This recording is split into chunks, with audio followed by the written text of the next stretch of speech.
নতুন করে কোনো সাবমিশনই রাখেনি, বরঞ্চ সংখ্যাটা কমিয়েছে। আপনি বলতে পারেন old wine in new bottle. যেমন ধরুন আগে ওরা বলেছিল ওদের রিটেন সাবমিশনে যে assistant teacher for classes 9 and 10 number of candidate with alleged OMR score mismatch as per CBI image 952, আর number of candidate out of B who were appointed 808, 808 জনের, তাদের মধ্যে ওএমআর মিসম্যাচের মধ্যে 808 জন অ্যাপয়েন্টমেন্ট পেয়েছিল, সেই সংখ্যাটা কমিয়ে করেছে নতুন OMR issue and recommended by commission 796, অর্থাৎ সংখ্যাটা কমিয়েছে।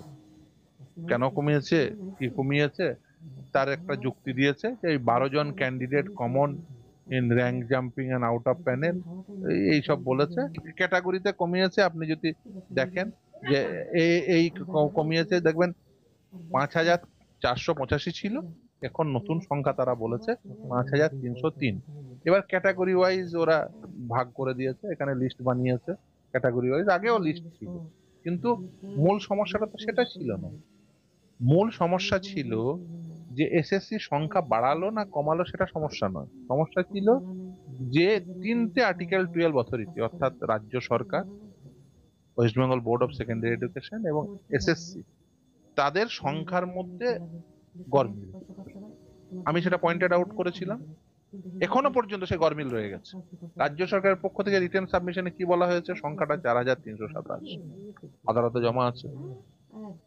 এসএসসি প্রথমে বলেছিল 5485, এখন সংখ্যাটা 5303 হলো। আমি জানি না আর দুদিন পরে আবার আবার কমবে না বাড়বে, মানে এ জোয়ার ভাটার মতো। শেয়ার বাজার এখন যেমন ধরুন পড়ছে, ওরা দেখেছে সংখ্যাটা একটু কমিয়ে দিই, তো এই শেয়ার বাজারের মতো, এই মানে ওই জোয়ার ভাটার মতো, কোনোদিন বাড়ছে দুদিন কমে যাবে। এইভাবে তো আর ধরুন প্রশাসন চলতে পারে না, এইভাবে তো একটা নির্বাচন প্রক্রিয়া চলতে পারে না। এসএসসি যে বললো আমাদের কিছু বলার আছে, তার মানে কি এই কমানোর ব্যাপারটাই উনাদের বলার? সাবমিশন হিসাবে আমাদের যেহেতু রিনা কর্মকারের মামলায় রিটেন সাবমিশন জমা দিয়েছেন, সেই জন্য আমাকে একটা কপি দিয়েছেন রিনা কর্মকারের, যেহেতু আইনজীবী হিসাবে, সেই জন্য। হ্যাঁ হ্যাঁ হ্যাঁ, সেদিনই বলেছিলাম যে মনিজ ওরা যদি জমা দেয় তাহলে আমাকে দিতেই হবে, বলে জমা দিয়েছেন এবং সেই জন্য কপি দিয়েছেন। সেখান থেকে দেখছি যে বেসিক্যালি সংখ্যাটা কমানো হয়েছে, এবং তারা যে যুক্তি দিয়েছেন একেবারে ছেদ যুক্তি। ওই যে কমন আছে 12 জন, there are 12 candidates who are also common of two rank jumping and out of panel, এই সমস্ত কথাবার্তা বলেছেন, এগুলো সব ছেদ যুক্তি। সংখ্যাটা দেখিয়েছেন 5303। আসলে দেখুন, আসল তথ্য যদি না দেন, এখানে কোথাও উল্লেখ করেননি ইন্টারভিউ এর কতজনের মার্কস ম্যানিপুলেট রয়েছে, কোথাও উল্লেখ করেননি টাইপিং টেস্টের কতজনের মার্কস ম্যানিপুলেট করা হয়েছে, কোথাও উল্লেখ করেননি যে নেক্সট রিক্রুটমেন্ট প্রসেসে যে ভ্যাকেন্সি ইউজ হতে পারতো সেই ভ্যাকেন্সিতে কতজনের রিক্রুটমেন্ট হয়েছে, সেই তথ্য কারা বলেছে? এটা সিবিআই তারা তদন্ত করে বের করেছে যে ওএমআর শিট ম্যানিপুলেশনের বাদ দিয়ে, অর্থাৎ ওএমআর শিটের 0 মার্ক তাকে 53 করা বাদ দিয়েও আরো অনেক ক্যাটাগরিতে দুর্নীতি হয়েছে। সেই তথ্য কোথায়? এসএসসির কাছে সেই তথ্য তারা এখনো পর্যন্ত রিটেন সাবমিশন জমা দিয়েও, ইভেন মামলা শেষ হয়ে যাওয়ার পরেও, এখানে তারপরেও দেননি। ফলে এসএসসি বোর্ড এবং সরকার তিনজনের তথ্যের বিস্তর ফারাক, প্রথম।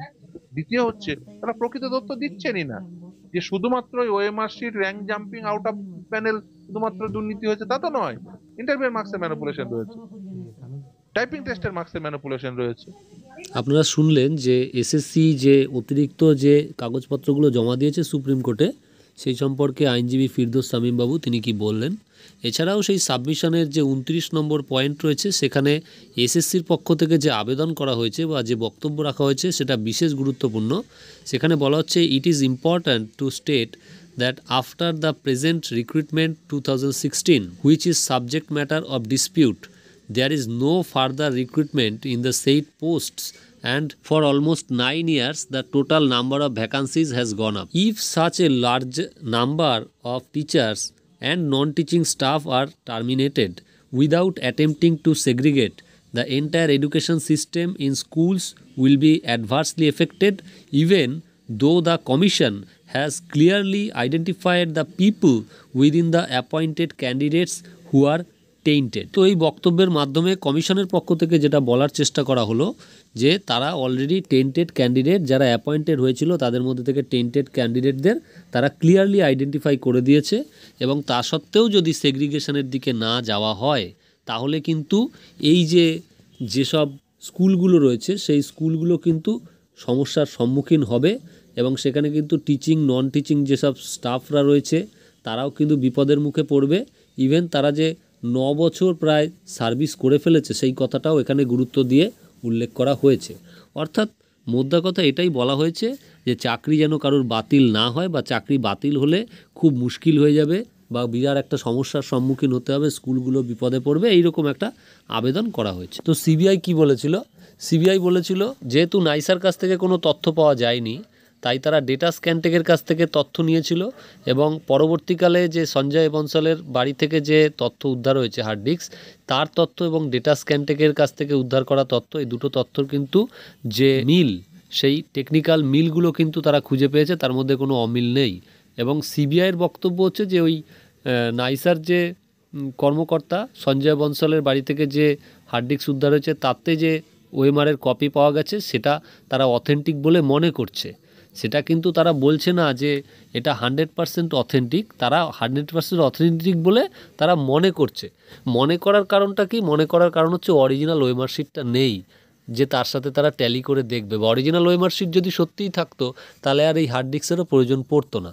সেটা নেই বলেই মনে করা হচ্ছে। এখন যেহেতু মনে করা হচ্ছে তার অনেক রকম কারণ থাকতে পারে, শুধুমাত্র হ্যাশ ভ্যালু মিলে গেলেই যে সেটা একদম অথেন্টিক হবে তার কোনো মানে নেই। তার কারণ হচ্ছে যে অরিজিনাল যে ওএমআর শিট তারই যেখানে অস্তিত্ব নেই সেখানে ডেটা স্ক্যানটেকের যে ওএমআরের কপি উদ্ধার হয়েছে বা নাইসার হার্ড ডিস্ক থেকে যে ওএমআরের তার হ্যাশ ভ্যালু মিলে গেল মানেই সেটা অরিজিনাল, এরকম মনে করার কোনো কারণ নেই।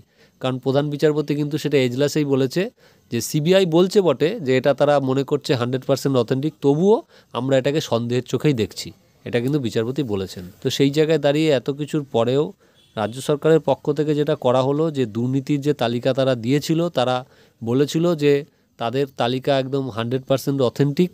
সেখানেও দেখা গেল যে বর্তমান যে কাগজপত্র অতিরিক্ত কাগজপত্র জমা দেওয়া হয়েছে সেখানে সেই সংখ্যাটা কিছুটা কমে গেল। হ্যাঁ, এবং সেখানে বলা হচ্ছে যে আর কি একই ক্যান্ডিডেট দুটো ক্যাটাগরিতে থাকতে পারে এরকম বিষয়গুলো। তবে সব মিলিয়ে যেটা দেখার সেটা হচ্ছে যে বিচারপতি কি সিদ্ধান্ত নেন। রাজ্যের পক্ষ থেকে যে বক্তব্যটি তুলে ধরা হয়েছে যে চাকরি বাতিল হলে স্কুলগুলি অ্যাডভার্সলি এফেক্টেড হবে, এটা ঠিক কথাই, কিন্তু রাজ্য সরকার এটাও ভেবে দেখা উচিত ছিল তাদের যে এতদিন ধরে যে শিক্ষক নিয়োগ হয়নি এতেও কিন্তু স্কুলগুলো অ্যাডভার্সলি এফেক্টেড হয়েছে, এখনও কিন্তু ফাইনাল জাজমেন্ট হয়নি।